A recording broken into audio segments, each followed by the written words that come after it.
Di dalam sebuah ayat Quran, ketika Allah menceritakan keadaan orang-orang yang didatangi malaikat, atau keadaan mereka yang telah dicabut nyawanya, mereka mengatakan, "Ya Rabbi, laula akhartani ila ajalin qarib fa asaddaq wa aku minas shalihin."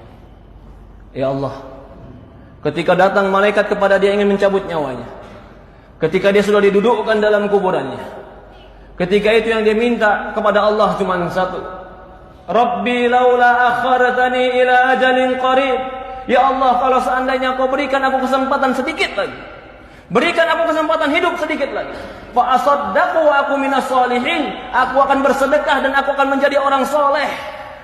Dia minta kepada Allah bukan minta bertemu dengan istrinya, dia minta dengan Allah bukan minta dengan hartanya, tapi yang dia minta dengan Allah, ya Allah berikan aku kesempatan hidup sedikit saja, fa asaddaq, aku akan bersedekah, wa aku minas shalihin, dan aku akan menjadi orang soleh. Yang mereka minta, mereka akan menjadi orang soleh. Yang mereka minta, ya Allah berikan aku waktu untuk taubat. Yang mereka minta, ya Allah berikan aku waktu untuk kembali kepadamu. Yang mereka minta, ya Allah berikan aku waktu untuk menjadi orang yang menegakkan sholat. Apa jawaban Allah? Kalla, tidak akan pernah. Jika telah datang ajalnya, la yastakdimuna sa'atan wa la yasta'khirun.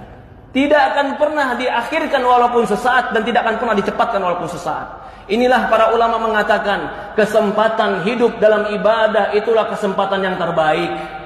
Ketika Allah berikan kita usia 30 tahun hidup, maka itu kesempatan yang terbaik. Ketika Allah berikan kita usia 40 tahun hidup, maka itu kesempatan yang sangat besar. Ketika Allah berikan kita kesempatan 50 tahun hidup, apakah tidak ada waktu kita untuk kembali kepada Allah Subhanahu wa taala?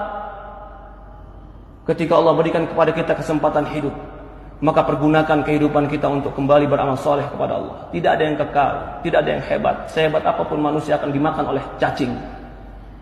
Tidak ada yang kekal di dunia ini kecuali kematian akan datang kepada kita. Kullu nafsin dha'iqatul maut. Semua jiwa pasti mati. Maka tidak ada yang pantas kita sombongkan, tidak yang pantas kita lupakan, kecuali kita membawakan perbekalan ketemu Allah Subhanahu wa taala. Fatazawwadu fa inna khaira zadi taqwa. Berbekallah, sebaik-baiknya bekal adalah ketakwaan. Perhatikan tadi ketika kita membaca dalam sebuah ayat Al-Quran, ketika didatangkan dia waltaqatis syaqqa bisyaq, ketika dicabut nyawanya, lalu apa yang terjadi? Betis dengan betisnya bertemu, semua badannya kram. Kenapa dia lakukan? Fala saddaqa wala shalla. Allah sebutkan sebabnya. Walakin kadzdzaba wa tawalla. Tidak sedekah, tidak membenarkan Quran, tidak membenarkan hadis, wala shalla, tidak mengerjakan salat.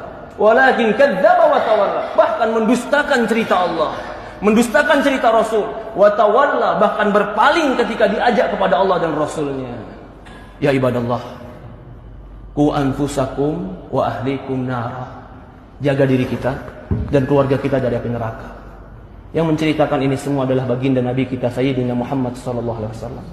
Shadiqul masduq, yang jujur, yang benar, yang diutus kepada kita untuk mengajarkan kepada kita ilmu agama. Semoga Allah Subhanahu wa taala berkahi kita. Semoga Allah Subhanahu wa taala memberikan kepada kita ketakwaan. Semoga Allah Subhanahu wa taala mematikan kita dalam husnul khatimah. Semoga Allah Subhanahu wa taala memberikan kita kekuatan untuk beramal saleh. Semoga Allah Subhanahu wa taala menolong kita untuk menjadi hamba-hamba yang bertobat.